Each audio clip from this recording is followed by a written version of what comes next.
Les deux vaches, elles couraient devant moi, tu vois, et j'avançais tout doucement, et elles couraient, j'ai dit, mais je vais les emmener jusqu'à chez Marie, les vaches. Marie, c'est le seul numéro de téléphone que je connais par cœur depuis 30 ans et je l'ai jamais enregistré dans mon téléphone. Je le connais par cœur.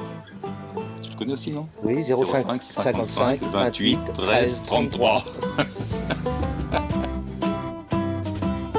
Entre fleuves et collines, le village de Monceau-sur-Dordogne.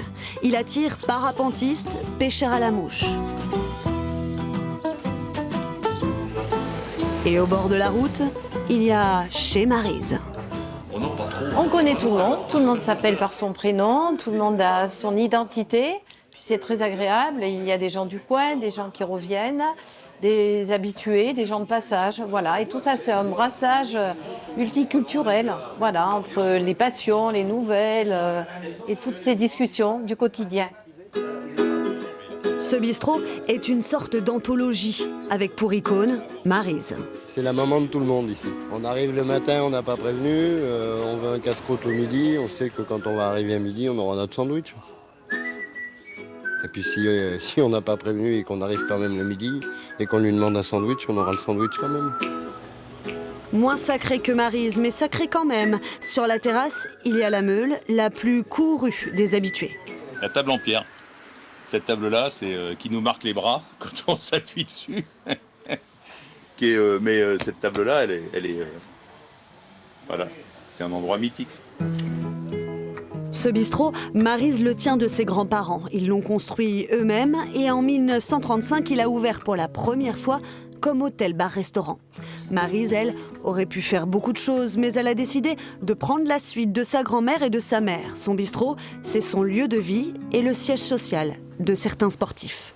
La première fois, c'est moi en 87, voilà, pour venir à la pêche. Et à l'époque, on pouvait pêcher sur la Dordogne jusqu'au 31 décembre. Et en fait, on venait, alors on pêche avec des pantalons de pêche qui étaient gelés parce qu'il faisait très froid. Et on venait chez Maryse ici pour décongeler dans des bassines d'eau chaude, les waders, pour pouvoir les mettre et pour pouvoir aller à la pêche. Et on appelait avant Maryse, et comment est la rivière, est-ce que l'eau est haute, l'eau est basse, etc. L'eau était toujours pêchable. Et quand on arrivait, des fois, l'eau était un peu plus haute que prévu, mais on était là. C'était le renseignement de Maryse, quoi. Et voilà. Il y a un petit peu d'eau là. Voilà Dédé, allez à votre santé surtout. Hein, voilà, notre petit apéro salaire. Il faut de la patience, il faut être un peu psychologue de comptoir. Voilà. Et puis après, il faut être vaillant aussi. Voilà, il faut être vaillant. Si on n'y est pas, c'est pas la peine. Et garder sa santé, la voir, bien sûr. Dieu merci. Du bar ici, l'adresse. Chez Maryse, à Monceau. Chez Maryse à Monceau. Oui. Là, je vous enverrai une petite carte de Château-Gontier. Très bien, avec grand plaisir. Avec sous enveloppe.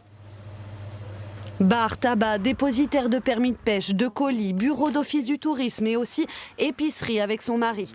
Maryse ne prend pas de vacances, elle est ouverte 365 jours par an.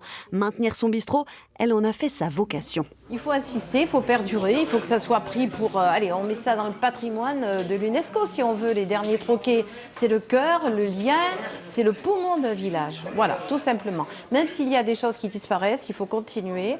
Qu'il y ait aussi beaucoup d'activités sportives et la vie des associations pour ça. Maryse a un mot, un geste pour chacun. Elle fédère à tel point que certains ont décidé de s'installer dans le village pour passer leur retraite. À peine rentré dans ce bistrot, on se sent presque de la famille. Alors nul doute qu'il peut se classer parmi les incontournables.